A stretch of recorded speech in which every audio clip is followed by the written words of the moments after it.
Good morning student. Standard 8 NCERT subject Hindi lesson number 2 lakh की चूड़ियाँ कामतानाथ द्वारा रचित एक स्टोरी है, जिसमें मैंने आपको बताया था कि किस तरह से लेखक गर्मी की छुट्टी में अपने मामा के यहाँ चले जाते हैं और फिर कुछ दिन वो अपने पापा की ट्रांसफ़र हो जाता है तो बदलू को देखते हैं तो उनकी क्या स्थिति होती है। घूमते घूमते उसके घर चले जाते हैं और वही चबूतरे पर एक नीम के नीचे चारपाई पर लेटा था कौन? बल्लू। अब देखिए उन दोनों के बीच में क्या बातचीत होती है। नमस्ते बल्लू काका, मैंने कहा। लेखक कहते हैं कि नमस्ते बल्लू काका, मैंने कहा। नमस्ते भैया, बल्लू ने कहा। उसने मेरी नमस्ते का उत्तर दिया और उठकर खाट पर बैठ गया। लेखक ये बता रहे उन लेखक और बल्लू काका के बीच में जो बातचीत चल रही है, जो कन्वर्सेशन चल रहा है, उसके बारे में बताया गया है। वो ठीक है। लेखक ने जैसे उनको नमस्ते की, बदलू अपने खाट पर उठकर बैठ गया, परंतु उसने मुझे पहचाना नहीं, मतलब उसने रिकग्नाइजेशन नहीं किया और वो मेरी तक निहारता रहा। निहारता का मतलब होता है देखता रहा। मैं हूँ जनार्दन काका, आपके पास से गोलियां बनवा कर ले जाता था। लेखक कह रहे हैं कि मैं हूँ जनार्दन काका और आपके पास से गोलियां बनवा कर ले जाता था। मैंने अपना परिचय दिया।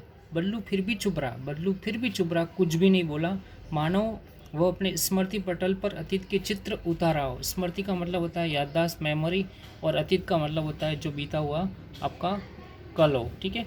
बल्लू फिर भी चुप रहा और ऐसा लग रहा था जैसे वो अपनी याददाश्त या अतीत के पन्ने को पलट रहा हो या मुझे अपनी याददाश्त के माध्यम से अपने अतीत के चित्र उतार रहा हो। तब वह एकदम बोल पड़ा, आओ आओ लल्ला बैठो।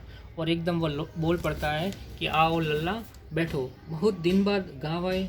बल्लू कहता है कि बहुत दिनों बाद आप गाँव आए। हाँ, इधर आना नहीं हो सका, लेखक ने कहा। लेखक कहते हैं कि इधर आना नहीं हो सका काका, मैंने चारपाई पर बैठते हुए उत्तर दिया। कामराज जी कहते हैं कि मैंने चारपाई पर बैठते ही बदलू काका को उत्तर दिया। कुछ देर फिर शांति रही, कुछ देर बिल्कुल सन्नाटा रहा, शांति छा गई। मैंने इधर उधर दृष्टि दौड़ाई। दृष्टि का मतलब होता है नज़र। लेखक कह रहे हैं कि मैंने इधर उधर देखा, मतलब अपनी नज़र दौड़ाई। न तो मुझे उसकी मच्छी आई नज़र आई, न भट्टी, न तो उसकी जो मच्छियाँ थी जिस पर बैठकर वो चूड़ियाँ बनाता था, और न ही वो अंगीठी। भट्टी का मतलब होता है अंगीठी दिखाई दी जिसमें वो लाख कर को गला करके चूड़ियाँ बनाता था। आजकल काम नहीं करते काका, मैंने पूछा। लेखक ने उसको पूछा, बल्लू कि आजकल काम नहीं करते? ठीक है। नहीं लल्ला, काम तो कई साल से बंद है। बल्लू काका कह रहे या बल्लू बता रहा है कि नहीं लल्ला, काम तो कई साल से बंद है, मतलब बहुत साल हो गए, कई सालों से काम बंद पड़ा है। मेरी बनाई हुई चूड़ियाँ कोई पूछे तब न, यानी कि मैं जो चूड़ियाँ बनाता था या बनाता हो तो वो कोई उसके बारे में पूछता नहीं हो।